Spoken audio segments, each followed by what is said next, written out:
I called Boise my home for nearly 3 years, and I might have done a little bit of fishing in my time there. During that time, I was able to meet two really good friends of mine, Lander and Jackson. The three of us went fishing on many occasions together, and it'd been a few months since I'd last come out, so I figured it was time to head back to the place I used to call home.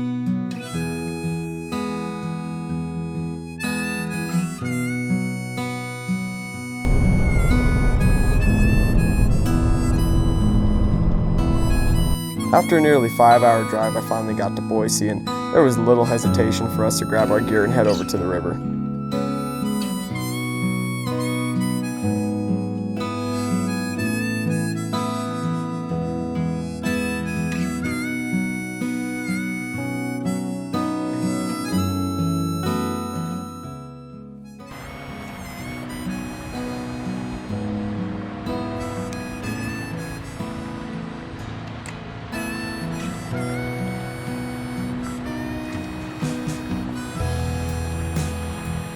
Move up.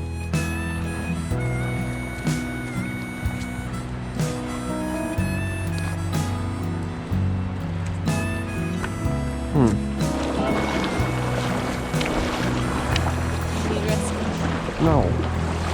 Thanks, though. We'd only been fishing for about 20 minutes or so when I turned to Lander and Jackson and asked if they wanted to place bets on who they thought was going to be the first person to catch a fish that morning. And I don't know why, but I just felt like Jackson was going to be the first one, so she was my pick, and I swear not even 2 casts later, she hooked into a cute little brown trout. Are you? I'm the best guy that ever lived. And that's a brown. It is real rocky, dude. Thanks, Brett. You're welcome. Yeah, you're welcome. Got really good spots.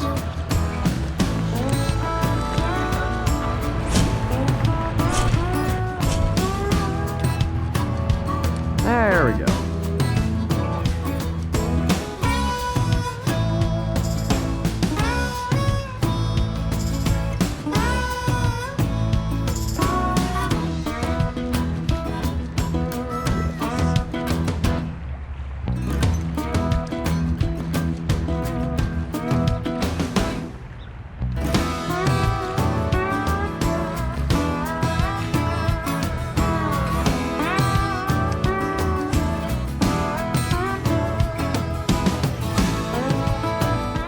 We weren't catching anything in the spot anymore, so we decided to make our way upstream to the place that we were originally heading. And I stopped at a deep pool and I cast out, but my line got wrapped around my top guide, and I was trying to fiddle around and get that untangled, and I felt some resistance and ticking on the end of my line, and sure enough, I hooked into a fish. Holy crap, that's a really good brown.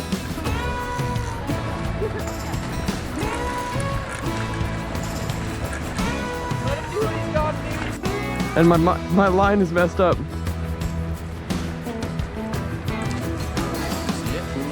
I did. Holy crap. I told you if you catch it at the top of the truck. Well, I was gonna cast it. Holy crap. Look what he spit out. What he spit out on you too. Right here.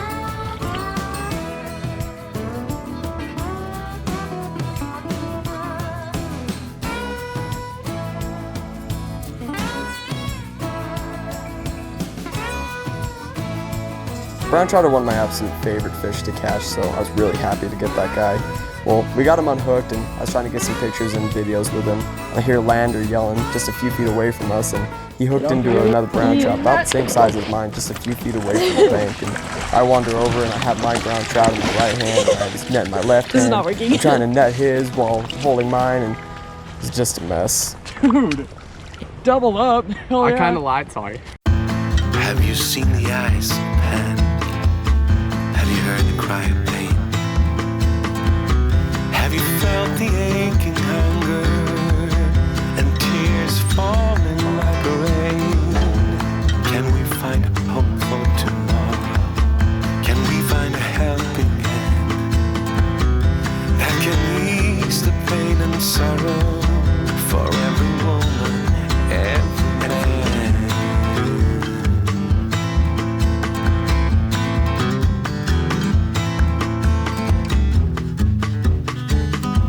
I'm waiting and waiting.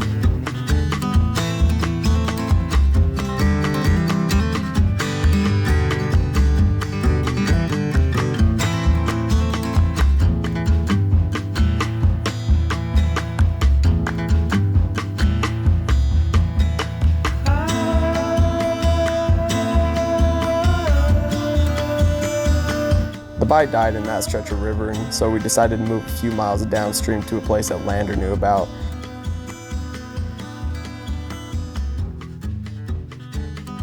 I'm waiting and waiting. This place just yielded fish after fish. I mean, rainbows, browns.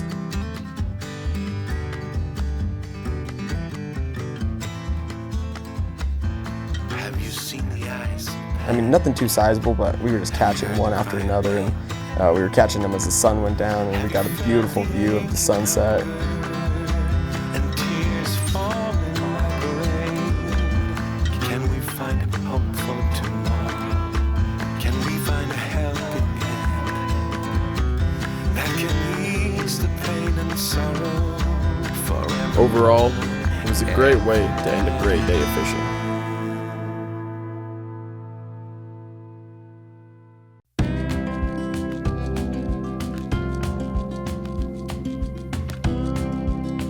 The next morning we slept in, so we got out to the river at about the same time that we did the day before.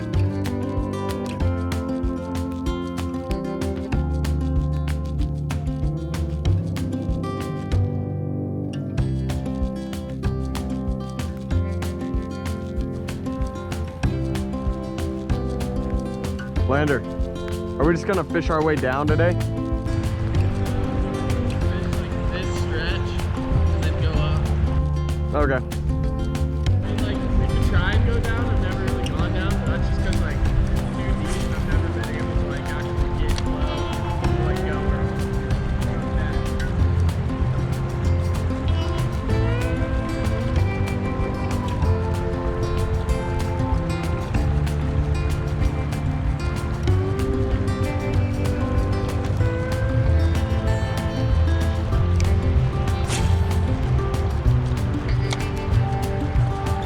Lander and Jackson were able to hook into fish not too long after we got there, so that left me as the last person to catch a fish that day.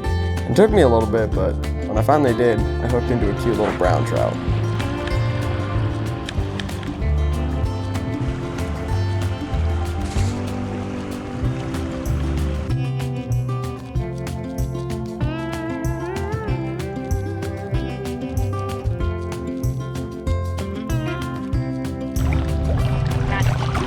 I caught a fly. Nice.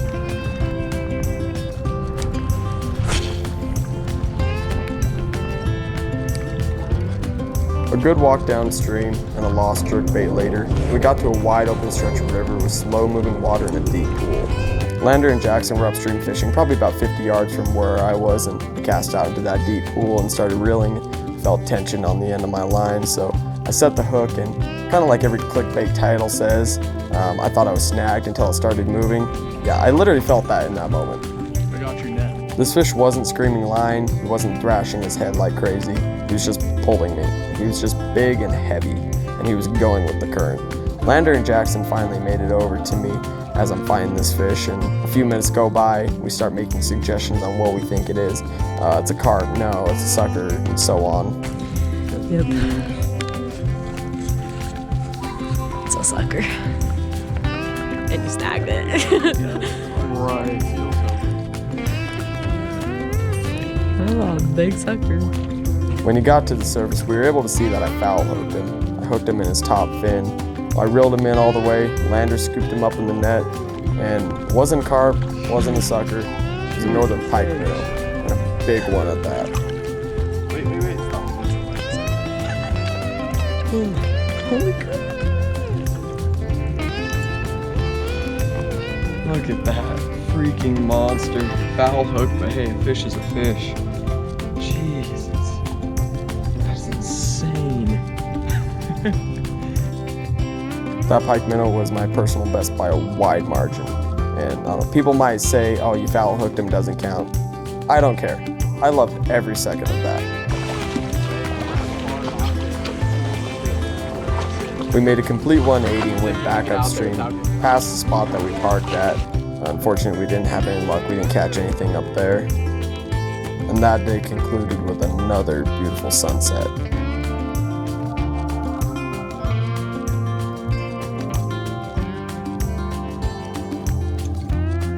To be able to spend that weekend with good people that I care about made that entire trip worth it. It's safe to say, Boise will forever hold a piece of my heart.